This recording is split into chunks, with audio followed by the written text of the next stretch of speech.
Salam sejahtera semua. Pada hari ini, kita akan meneruskan semula perbincangan kita tentang satu lagi tajuk dalam bab 7, yaitu peningkatan tamadun India dan tamadun Cina.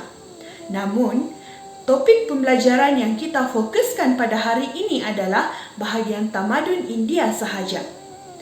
Di penghujung tajuk ini, kita akan mengetahui lokasi peningkatan tamadun dan peningkatan tamadun India dari aspek perluasan kuasa. Mari kita rungkai setiap bahagian dalam tajuk ini.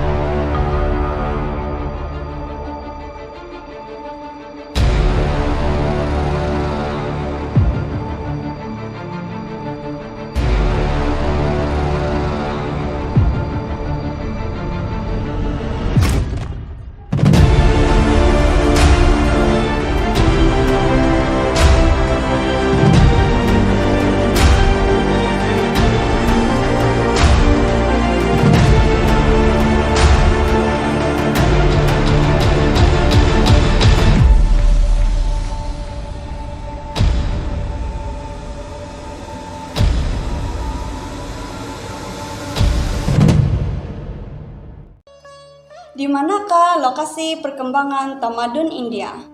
Lokasi perkembangan tamadun India telah berpindah dari lembah Indus ke lembah Ganges.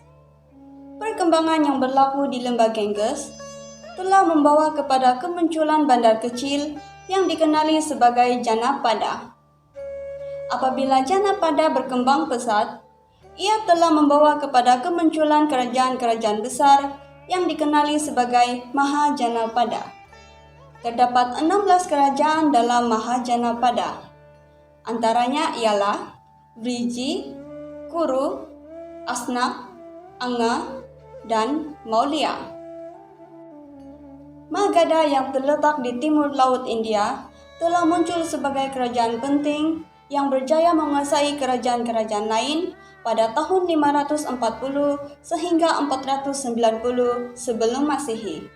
Magadha juga telah menjadi asas kepada pembentukan 3 dinasti di India, yaitu dinasti Nanda, dinasti Maurya, dan dinasti Gupta. Seterusnya adalah perluasan kuasa dalam tamadun India. Perluasan kuasa ini disebabkan oleh kemunculan pelbagai kerajaan. Kesan daripada kemunculan pelbagai kerajaan ini telah mewujudkan persaingan antara kerajaan.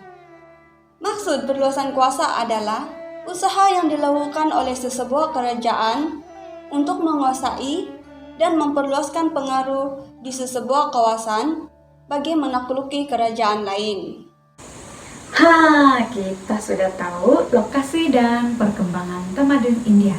Sekarang kita lihat pula faktor perluasan kuasa dalam tamadun India. Ada 5 faktor perluasan kuasa, yaitu pertama, kekuatan tentera. Tentera yang kuat diperlukan dalam pertahanan negara.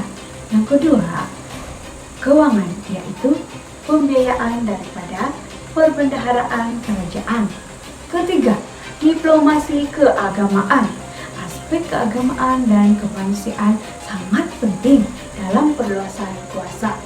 Keempat, dasar pemerintahan. Raja yang akan menentukan dasar perluasan kuasa dalam sesuatu kerajaan. Yang kelima, sumber manusia. Sumber manusia yang cukup sangat diperlukan untuk mentadbir kerajaan. Sekarang kita lihat bentuk perluasan kuasa tamadun India. Terdapat 2 bentuk perluasan kuasa, yaitu fisikal dan keagamaan. Bentuk fisikal melibatkan kekuatan tentera dan dasar pemerintah. Bentuk keagamaan pula ialah perintah sempadan dan penyebaran agama Buddha dan Hindu. Jom kita lihat dahulu bentuk perluasan kuasa fisikal. Perluasan kuasa fisikal bermaksud sebuah kerajaan itu dapat menguasai wilayah-wilayah lain. Perluasan kuasa fisikal berjaya dilaksanakan jika sesebuah kerajaan mengakui taklukan dan akan mematuhi peraturan. Perluasan kuasa fisikal juga mementingkan aspek ketenteraan. Murid-murid semua, kita ibas kembali 3 dinasti di tamadun India, yaitu dinasti Nanda, dinasti Maurya, dinasti Gupta. Kita lihat apa yang diperoleh oleh ketiga-tiga dinasti ini. Dinasti Nanda. Dinasti Nanda mempunyai 200.000 infanteri, yaitu tentara berjalan kaki, 20.000 kavaleri, tentara berkuda, dan 3.000 tentara bergajah.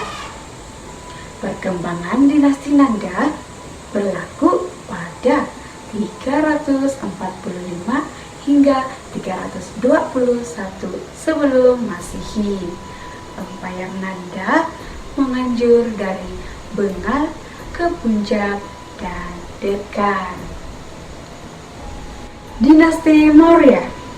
Perkembangan dinasti Maurya berlaku pada 322 hingga 185 sebelum Masehi. Raja pemerintah dinasti Maurya ialah Chandragupta Maurya dan Asoka. Dinasti Maurya memiliki 600.000 infanteri, 30.000 kavaleri, dan 9.000 tentara bergajah. Empayar dinasti Maurya meluas meliputi wilayah Bengal di sebelah timur ke Hindu Kush di sebelah barat. Dalam dinasti Maurya yang dipimpin oleh Asoka menjadi lebih toleran dan bertanggung jawab setelah menguasai Kalinga. Mengapa? Karena perang Kalinga menyebabkan 150.000 orang hilang harta benda dan 100.000 orang terbunuh. Keadaan ini memberi kesadaran kepada Asoka. Dinasti Gupta. Dinasti Gupta berkembang pada 320 hingga 550 Masehi. Chandragupta I atau Chandragupta pertama menarajui dinasti Gupta yang menguasai kawasan menganjur dari Punjab ke Bengal. Pataliputra menjadi pusat pemerintahan bagi ketiga dinasti di tamadun India. Kita balik pula kepada bentuk perluasan kuasa dari segi keagamaan.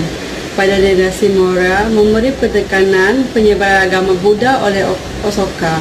Misi penyebaran agama Buddha dalam dinasti Maurya ke Sri Lanka diketuai oleh Mahendra, Asia Tenggara oleh Sona dan Uttara. Perluasan agama Buddha berkembang ke Tibet, Nepal, Alexandria, Antioch, Bactria dan Burma. Perluasan keagamaan pada dinasti Maurya pula menekankan agama Hindu. Aspek kebudayaan, kesusastraan, seni bina, perdagangan dan pemerintahan yang berasaskan agama Hindu juga ditekankan. Penekanan agama Hindu dalam dinasti ini membawa zaman Gupta dikenali sebagai zaman keemasan dalam agama Hindu. Zaman keemasan merupakan pencapaian atau kemajuan besar dan tertinggi dalam bidang tertentu yang dicapai oleh seseorang pemerintah. Raja Samudragupta yang memimpin dinasti Gupta dalam 335 hingga 376 Masehi dikenali sebagai Kavi Raja, iaitu Raja Penyair, kerana minat raja itu terhadap puisi. Murid-murid, kini kita sudah dapat tahu lokasi peningkatan tamadun ini. Kita juga dapat mengetahui bentuk peningkatan tamadun India dari aspek perluasan kuasa. Sebelum kita mengakhiri perbincangan, kita rumuskan semula isi perbincangan pada hari ini. Lokasi peningkatan tamadun India adalah dari lembah Indus ke lembah Ganges. Faktor perluasan pula ada 5, iaitu berdasarkan kekuatan tentera, kewangan kerajaan, diplomasi keagamaan, dasar pemerintahan raja, dan sumber manusia. Bentuk perluasan kuasa pula adalah dari segi bentuk fizikal dan bentuk keagamaan. 3 dinasti yang berkembang dalam tamadun India adalah dinasti Nanda, dinasti Maurya, dan dinasti Gupta. Tamadun India menunjukkan peningkatan melalui perluasan kuasa secara fizikal dan keagamaan. Kematian dan kemusnahan daripada perluasan fizikal ini mengubah cara perluasan kuasa melalui keagamaan yang lebih damai dan menjamin keselamatan dan kesejahteraan semua. Justru itu, dalam pembelajaran pada hari ini, kita dapat mempelajari keagamaan memainkan peranan yang penting dalam rohani dan kesejahteraan hidup. Kita haruslah menghargai keamanan dan bekerja sama dalam membina sebuah tamadun. Dan kepada semua murid, rajin-rajinlah membuat ulang kaji. Kita berjumpa lagi. Selamat belajar.